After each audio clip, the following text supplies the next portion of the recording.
اعوذ باللہ السمیع العلیم من الشیطان الرجیم من حمزہ ونفخہ ونفثہ بسم اللہ الرحمن الرحیم ربی یسر ولا تعسر وتمم بالخیر ربی زدنی علما قل هل من شرکائکم من یبدأ الخلق ثم یعیدہ قل اللہ یبدأ الخلق ثم یعیدہ فأنی تؤفکون۔ یہ ایک آیت مبارکہ ہے، آیت نمبر 34 سورہ یونس ہے، 11واں سپارہ ہے۔ تم فرماؤ تمہارے شریکوں میں کوئی ایسا ہے کہ اول بنائے، یعنی ابتدا بنانے کی ابتدا کرے، شروع کرے، اسٹارٹنگ اس کی ہو، اول بنائے، پھر فنا کے بعد دوبارہ بنائے، یعنی ایک چیز کا وجود ختم ہو جائے پھر دوبارہ اس کو وجود دے، تو کوئی ایسا ہے؟ اللہ تعالیٰ فرما رہے ہیں پوچھو ان سے۔ تم فرماؤ، نبی کریم صلی اللہ علیہ وسلم صلی اللہ نے فرمایا اللہ اول بناتا ہے، ٹھیک ہے، قل اللہ یبدأ الخلق، اللہ تعالیٰ بناتا ہے، اگر تمہارے سمجھ میں نہیں آتی تو تمہیں خبردار کیا جاتا ہے، پھر فنا کے بعد دوبارہ بنائے گا، تو کہاں اوندھے جاتے ہو؟ فَأَنَّىٰ تُؤْفَكُونَ، تو کہاں اوندھے جاتے ہو؟ بہت سارے سوالات ہیں جو کیے گئے ان سے، تو اب یہ دیکھیے یہاں پر جو باتیں بیان ہوئی ہیں سب کا ترجمہ آپ دیکھیں کس کا ہے، یہ مدرسہ کا ہے، کنز الایمان ترجمہ ہے۔ دیکھیے یہاں پر کیا بات ہو رہی ہے، کوئی استثناء ہے کہ اللہ کے کسی ولی نے یا اللہ تعالیٰ نے جن کو نبی رسول بنا کر بھیجا، جن پر اللہ تعالیٰ نے اپنی بہت یعنی رحمتوں کا خاص ان پر اللہ تعالیٰ نے معاملہ کیا، ان پر اللہ تعالیٰ نے خصوصی رحمتیں کی، خصوصی فضل تھا، لیکن ان میں سے کوئی ایسا ہے کہ جس کو بھی کوئی اگر سمجھے، عیسیٰ علیہ السلام کو بہت سے لوگ سمجھتے ہیں، تو آگے بتائیے کہ کیا عیسیٰ علیہ السلام کی بھی کوئی ہے چیز جو عیسیٰ علیہ السلام نے بنائی ہو؟ بتوں کو تو آپ چھوڑ ہی دیجیے، یہ تو کوئی بھی نہیں کہتا کہ ہاں کسی بت نے کوئی چیز پیدا کی ہے، بتوں کے بارے میں تو کسی کا بھی عقیدہ نہیں ہے، لیکن جس کو بھی آپ سمجھتے ہیں کہ کسی کے بارے میں کوئی بھی ہو اللہ کے تعالیٰ کے پیدا کیے ہوئے میں سے کوئی ایسا ہے اللہ کے علاوہ کہ جو کسی چیز کی ابتدا کرے یا ابتدا میں اس ہونے کے بعد جب اس کا اختتام ہو تو دوبارہ اس کو کر دے، کہ کسی کی طاقت ہے یہ؟ دیکھیے احمد رضا کے ترجمے میں بھی یہ ساری چیزیں آپ کو یہاں پر نظر آئیں گی، سمجھنے کی باتیں ہیں، یہ سمجھنے کی ضرورت ہے۔ جن کو بھی اور جن لوگوں نے بھی اللہ کا شریک بنایا ہوا ہے وہ آپ کہہ سکتے ہیں یا تو جعلی ہیں، ڈپلیکیٹ ہیں، ٹھیک ہے، آپ مطلب موضوع تو نہیں یہاں پر کہہ سکتے، البتہ قرآن نے باطل کہا ہے، ٹھیک ہے، تو کیا تمہارے بنائے ہوئے معبودوں میں پیدا کرنے کی، لوٹانے کی، ہدایت سے نوازنے کی کوئی صلاحیت ہے کیا؟ بتاؤ، اگر تم جانتے ہو کسی کو تو بتاؤ، ٹھیک ہے، لیکن اللہ تعالیٰ نے بیان کیا کہ یہ باتیں جو تم کرتے ہو ان کو اللہ کے علم میں بھی نہیں ہیں، یعنی ان کا کوئی وجود ہی نہیں ہے، یہ بات ہم پیچھے اسی سورے میں پڑھ چکے ہیں، ٹھیک ہے۔ ان لوگوں نے اللہ کے ساتھ جو شرک کیا اور غیر اللہ کی جو عبادت کی اسے باطل قرار دیتے ہوئے فرمایا قل هل من شرکائکم من یبدأ الخلق ثم یعیدہ، ان سے پوچھئے کہ بھلا تمہارے شریکوں میں کوئی ایسا ہے جو پہلی بار مخلوقات کو پیدا کرے پھر اس کو لوٹائے، یعنی کون ہے جس نے ان آسمانوں اور زمین کو پہلی بار پیدا کیا، پھر ان میں بہت سی مخلوقات کو پیدا کیا، آسمانوں اور زمین کو وجود جو بخشا ہے اللہ تعالیٰ نے، الگ الگ ان کو کر دیا زمین و آسمان کو، اور پھر ان میں موجود تمام چیزوں کو فنا کرنے کے بعد فنا کر کے ان کو بدل بھی دے گا، پھر تمام مخلوق کو از سر نو پیدا فرمائے گا۔ قل اللہ، کہہ دیجیے اللہ ہی ہے جو یہ سارے کام کرتا اور صرف وہی وحدہ لا شریک اور خود مختار ہے۔ فَأَنَّىٰ تُؤْفَكُونَ، لہٰذا تم کہاں بہکائے جا رہے ہو، کہاں بہک رہے ہو؟ تم رشد و ہدایت کے رستے کو چھوڑ کر باطل کی راہ کی طرف کیوں جا رہے ہو؟ بھلا تمہارا اس میں کیا فائدہ ہے؟ کیوں نہیں سمجھ رہے ہو، کیوں نہیں سوچ رہے ہو؟ تؤفکون، یہ میں آپ کو بتاؤں تؤفکون کیا چیز ہے، یہ ہے اصل میں افکن سے ہے۔ افکن کا معنی ہے کسی کو کسی چیز سے پھیر دینا، ہٹا دینا، اس لیے جھوٹ اور بہتان کو بھی افکن کہتے ہیں، کیونکہ اس میں بھی سننے والے کو اصل بات سے پھیر دیا جاتا ہے، یعنی صحیح بات کے بجائے جھوٹ ملمہ بازی کر دی جاتی ہے نا، یعنی آپ ان سے پوچھیں کیا تمہارا کوئی شریک ایسا ہے یعنی جس کو تم سمجھتے ہو کہ اس کا کوئی اختیار ہے، مختار ہے، مالک و مختار ہے، ہماری دستگیری کر سکتا ہے، ہماری بگڑی بنا سکتا ہے، ہماری پریشانی دور کر سکتا ہے، ہمارے غم کو خوشی سے، ہماری بیماری کو صحت سے بدل سکتا ہے، ہماری غریبی کو امیری سے بدل سکتا ہے، کوئی ایسا ہے؟ یا کوئی ایسا بھی ہے جو خلق کی ابتدا کرتا ہو، ٹھیک ہے، کوئی ایسا ہے تو بتاؤ، پھر اسے دوبارہ بنائے، کسی کے اندر یہ طاقت ہو کہ دوبارہ بھی بنا دے، کسی مردہ کو زندہ کر دے، آپ یہ ساری چیزیں سمجھنے کے لیے، سمجھانے کے لیے ہیں. سمجھیے جیسا کہ اللہ نے انسان کو مٹی سے پیدا کیا، مٹی کے بعد پھر اب کیسے پیدا ہوتے ہیں انسان، آپ کو سب کو پتہ ہے کس چیز سے پیدا ہوتے ہیں، کیسے کیسے بنتے ہیں، کیسے کیسے اس کے جرثومہ اللہ تعالیٰ نے اس کو کیا کیا شکلیں دی ہیں. جیسے اللہ نے بیان بھی فرمایا کہ یہ نطفہ ہے، یہ علقہ ہے. غرض تمام مناظر سے گزار کر کس نے پیدا کیا؟ اللہ نے پیدا کیا نا. تو یہ چیزیں آپ نے اگر غور کی ہوں تو یہ سارے آپ مناظر گزار کر دنیا میں تشریف لائے ہیں. ٹھیک ہے، اسی طریقے سے ساری مخلوق کو ابتدا اس نے کی. ساری مخلوق کو کس طرح سے ابتدا کس نے کی؟ اسی نے کی. مخلوق کی ابتدا اللہ تعالیٰ کی طرف سے ہوئی ہے، اللہ نے پیدا کیا، اور دوبارہ بھی وہی بنائے گا. جب انسان مر جائے گا، مٹی بن جائے گا، کچھ بھی نہیں رہے گا، وہاں خاک اڑے گی، تو پھر اللہ تعالیٰ اس کو کھڑا کر دے گا. سمجھ رہے بات کو؟ اب اگر آپ ان سے سوال کرتے ہیں اور جو جواب میں خاموشی اختیار کرتے ہیں، ٹھیک ہے، جیسا کہ ظاہر ہے کریں گے وہ یا کریں، اگر کوئی ایسا شریک ہے تو پھر تم اس کا نام لو، بتاؤ اس کا. اب نہ وہ ایسے شریک کا نام لے سکتے ہیں، کسی کو جانتے ہی نہیں، کسی کو بتا ہی نہیں سکتے ہاں کسی نے کیا ہے. ہٹ دھرمی کریں، ضد کریں اور بات ہے، کیونکہ ہم نے پیچھے پڑھا ہے وہ خود مان چکے ہیں کہ خالق اللہ تعالیٰ ہی ہے. وہ مان چکے ہیں کہ آسمان سے بارش وہی برساتا ہے، زمین سے روزی وہی پیدا کرتا ہے. وہ کہہ چکے ہیں، کیا کہہ چکے ہیں؟ فَسَيَقُولُونَ اللَّهُ، یہ بات کہہ چکے ہیں نا کہ یعنی ہر چیز، ہماری آنکھ، ہمارے کان، ہماری ہر چیز کا مالک وہی ہے. وہی زندہ سے مردہ، مردہ سے زندہ نکالتا ہے، وہی ہر کام کی تدبیر کرتا ہے. یہ ساری باتوں میں وہ مان چکے ہیں کہ وہ اللہ ہے. تو اللہ نے فرمایا کہ تو پھر کہاں تم چلے جا رہے ہو، پھر تم کیوں نہیں ڈرتے؟ تو جب وہ یہ بات مان چکے ہیں اور مانتے بھی ہیں، ان کا دل بھی جانتا ہے کہ خالق اللہ تعالیٰ ہی ہے، اور نہ وہ یہ کہنے کے لیے تیار ہے کہ ہمارے شرکاء میں کوئی ایسا نہیں.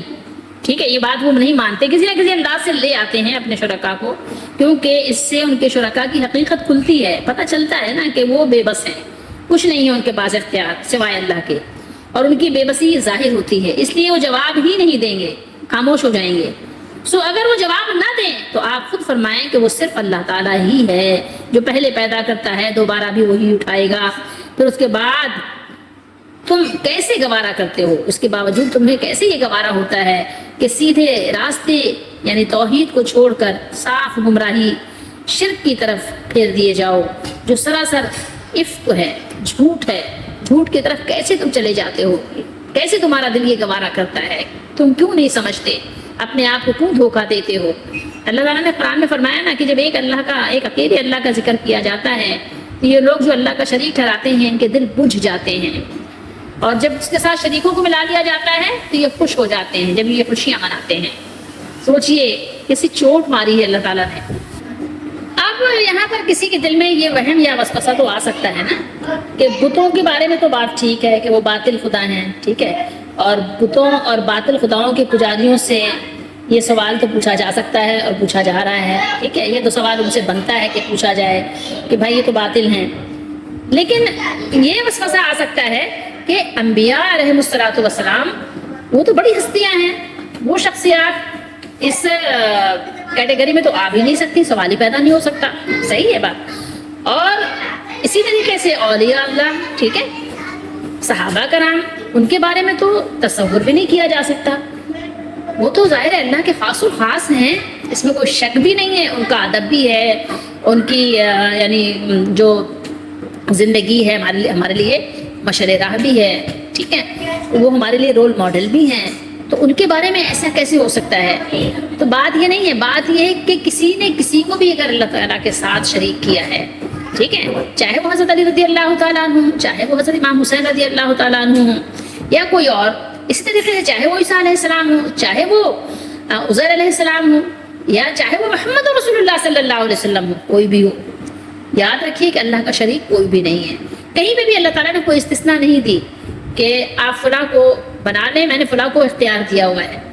لوگوں کے ذہنوں میں یہ بات آتی ہے نا کہ اولیاء اللہ کو تو اللہ نے اختیار دیا ہے کہ وہ جو چاہیں کر سکتے ہیں. یہ ہمارے خیالات اور وہم اور گمان ہیں.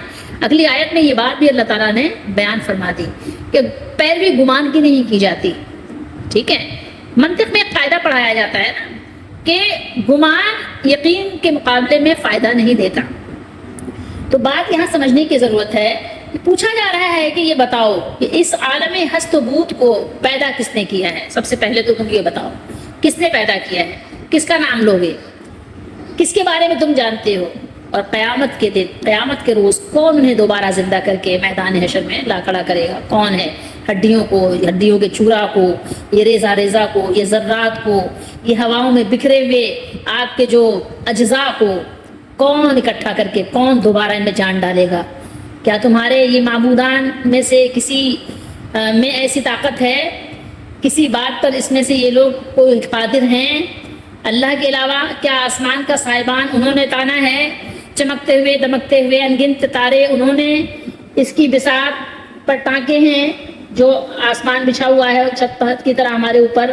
یہ سب کچھ تو ان کے بنائے ہوئے جو الہ ہیں، یا ان بتوں کے جو انہوں نے کسی نبی کے نام پر کوئی بنایا یا کسی ولی کے نام پر بنایا، چاہے وہ بی بی مریم کے نام کا بت بنایا، چاہے وہ عیسیٰ علیہ السلام کا بنایا، چاہے وہ ابراہیم علیہ السلام کا، اسماعیل علیہ السلام کا بنایا، چاہے وہ کسی اور کا بنایا، کسی ولی کا بنایا، لات بنایا ہیں، تو وہ بھی ایک ولی تھے، اللہ کے نیک بندے تھے۔ تو بتائیے کہ ان بتوں کے گڑھے جانے سے لاکھوں سال پہلے اللہ تعالیٰ تو موجود تھا، پھر یہ ان کی پیداوار کیسے ہوئے؟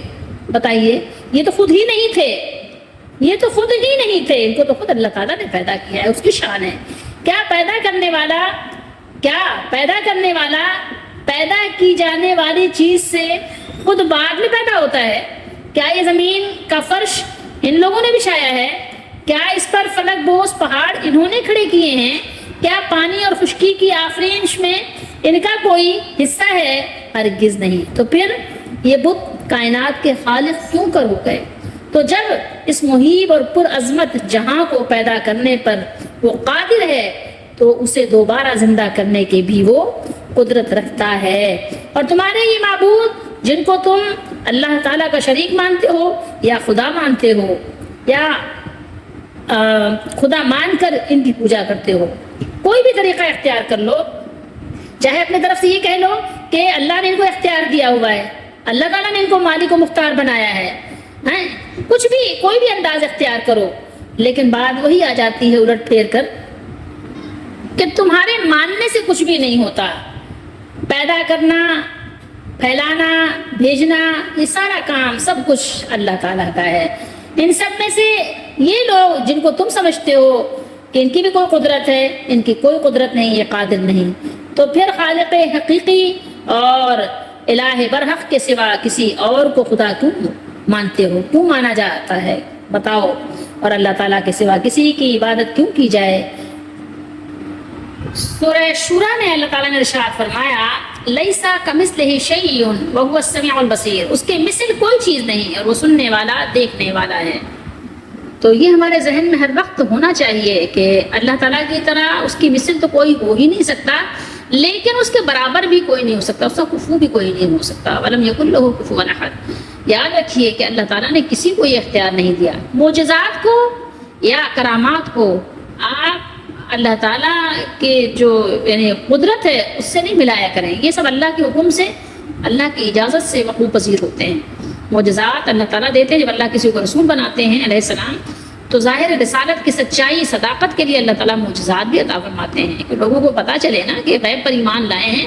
اب یہ اللہ کے رسول اپنے آپ کو بتا رہے ہیں کہ اللہ کے رسول ہیں، تو ہمیں کیسے پتہ چلے؟ کوئی جھوٹا بھی تو کھڑا ہو کے کہہ سکتا ہے نا کہ وہ اللہ کا رسول ہے، جیسے آئے بہت سارے جھوٹے کذاب اپنے آپ کو دعویٰ کیا نبوت کا، تو کیسے پتہ چلے کہ سچا رسول کون ہے اور جھوٹا دعوے دار کون ہے؟ تو اللہ تعالیٰ نے نبیوں کو معجزات اس لیے دیے تاکہ لوگوں کو نبی کی صداقت پر یقین آ جائے کہ دیکھو ان کے اندر یہ طاقت ہے، اور یہ ایسی طاقت ہے کہ جو کسی جادوگر میں نہیں ہو سکتی۔ تو یہ جب ہم معجزے کے لیے کہتے ہیں، تقاضا کرتے ہیں، تو یہ دکھا دیتے ہیں، اور برکات ہم دیکھتے ہیں اپنی آنکھوں سے۔ تھوڑا سا پانی بہت سا ہو گیا، تھوڑی سی کھجور بہت سی ہو گئی، ان کی دعا سے بڑے بڑے کام بن گئے، چھوٹے سے لشکر نے بڑی سی جماعت کو یا بہت بڑی فوج کو شکست دے دی۔ تو یہ ساری جو قرآن جیسا معجزہ پیش کر دیا بغیر کسی سے پڑھے ہوئے، تو وہ صاف پتہ چل جاتا ہے کہ یہ اللہ کے نبی ہیں، عام انسان نہیں ہے، سچا دعویٰ ہے، جھوٹا کوئی دعویٰ نہیں ہے۔ تو اس لیے اس طریقے سے جو ولیوں کے ساتھ کرامات ہے وہ بھی ان کے اختیار میں نہیں ہوتا، ٹھیک ہے، کبھی کبھی اللہ تعالیٰ دکھا دیتے ہیں. کیسے دکھاتے ہیں؟ کیوں ظاہر ہے آپ کو پتہ ہے کہ ایک ولی یعنی جو اللہ کا پیارا ہوتا ہے اور اللہ تعالیٰ اس کو اپنا ولی بنا لیتے ہیں، اس پر اللہ تعالیٰ اپنے خاص رحمت فرما دیتے ہیں. تو جب اس کی کوئی پریشانی ایسی آ جاتی ہے کہ جب کوئی سبب نظر نہیں آتا تو اللہ تعالیٰ غیب سے اس کے لیے ایسا انتظام کر دیتے ہیں کہ جو لوگ دیکھ کر حیران ہو جاتے ہیں. اور کچھ چیزیں ایسی آپ کو کافروں سے بھی نظر آ جائیں گی جو شیطان کی شعبدے بازی ہوتی ہے، حقیقت سے اس کا کوئی تعلق نہیں ہوتا. اس طریقے سے کچھ جادو وغیرہ ہیں. تو اب یہ سب چیزیں کیا ہیں، لوگ اس کو کیا کرتے ہیں، گڑ گڑ کر دیتے ہیں، مشتبہ بنا دیتے ہیں. سمجھ لیجئے کہ ساری طاقت اللہ کی ہے. اور یہ جو نبیوں اس کے ساتھ جب ہم معجزہ دیکھتے ہیں تو یہ نہیں کہہ سکتے کہ یہ نبی نے پیدا کیا، یہ درخت نبی نے پیدا کیا، زمین کا یہ ٹکڑا نبی نے پیدا کیا، یا نبی کے اندر اتنی طاقت ہے وہ زمین پیدا کر سکتے ہیں، کوئی علاقہ بنا سکتے ہیں، یا نبی کے اندر اتنی طاقت ہے کہ وہ از خود کسی مردے کو زندہ کر سکتے ہیں، یا نبی کے اندر ایسی طاقت اللہ نے رکھ دی ہے کہ وہ قیامت کو قائم کر دیں گے. یہ ساری چیزیں ہم نبیوں کی طرف منسوخ نہیں کر سکتے. یہ آپ بات کو سمجھیے. یہ ساری جو یعنی قضاء و قدر سارا کچھ جو ہے سب طاقت کس کی ہے؟ اللہ تعالیٰ کی ہے.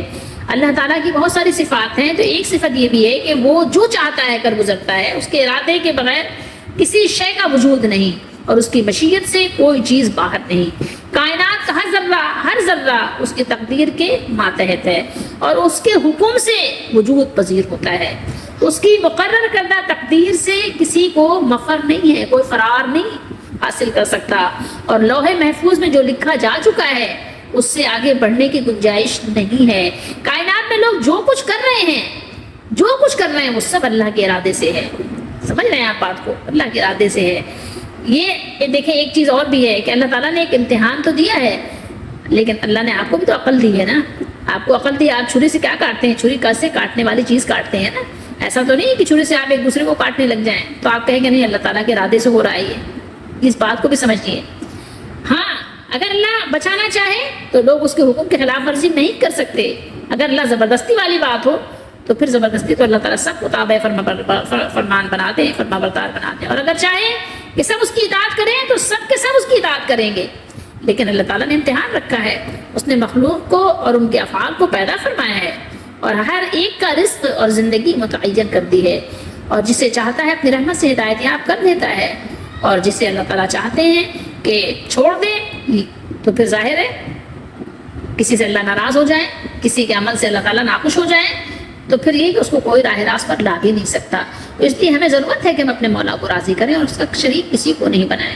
یہ ہمیں حق نہیں پہنچتا کہ ہم اپنے مالک کا کسی کو شریک ٹھہرانے لگ جائیں. تو قرآن کی ان باتوں میں ہمارے لیے بہت سارا سبق ہے. دیکھیے دوبارہ پھر ترجمہ پڑھیے. کہہ دیجئے تمہاری یہ جو تمہارے بناوٹی شریکوں میں سے کوئی ہے جس کو تم نے بنا دیا ہے اللہ کا شریک. بولو. اللہ تعالیٰ نے قرآن میں 18 نبیوں کا نام لے کر بیان کیا کہ انبیاء نے بھی اگر اللہ تعالیٰ کا شریک ٹھہرا لیا تو یہاں پر اللہ تعالیٰ نے لوگوں کو ڈرایا ہے. انبیاء تو ایسا کر ہی نہیں سکتے، امپاسبل ہے یہ، لیکن ڈرایا ہے لوگوں کو. یعنی یہ چیز اللہ تعالیٰ نے کسی کے لیے بھی روا نہیں رکھی. تو یہاں اللہ نے فرمایا کہہ دیجئے تمہارے بناوٹی شریکوں میں سے کوئی ہے جو پہلی بار مخلوق کو پیدا کرے پھر اسے لوٹائے، دوبارہ پیدا کر دے. کہہ دیجئے اللہ ہی پہلی بار مخلوق کو پیدا کرتا ہے پھر وہی لوٹائے گا. لہٰذا تم کہاں بہکائے جاتے ہو؟ کہاں جا رہے ہو؟ کس جھوٹ کی طرف جا رہے ہو؟ انا تؤفکون. کہاں کیوں تمہارا ایسا حال ہو رہا ہے؟ سمجھو بات کو، اللہ کی طرف آؤ، پہچانو اپنے مالک کو، اور اللہ تعالیٰ کا شریک کسی کو نہ ٹھہراؤ. اللہ تعالیٰ ہم سب کو قرآن مجید کو سمجھنے کی توفیق دے. سارا جھگڑا ہی یہی ہے، اور انبیاء ہمیں سکھانے ہی یہی آئے ہیں کہ اللہ کا شریک نہیں کرنا. انبیاء اس لیے تھوڑی آئے کہ آپ انبیاء کی پوجا کرنے لگ جاؤ، نبیوں کی پوجا کرنے لگ جاؤ. انبیاء تو آئے ہیں کہ اللہ تعالیٰ کی عبادت کرو، اللہ کے نبی کی اطاعت کرو، کہ جو انہوں نے کہا ہے ان کی بات مانو، ان کے بات سے آگے پیچھے مت ہو. اللہ ہم سب کو سمجھنے کی توفیق دے، ہماری دستگیری فرمائے.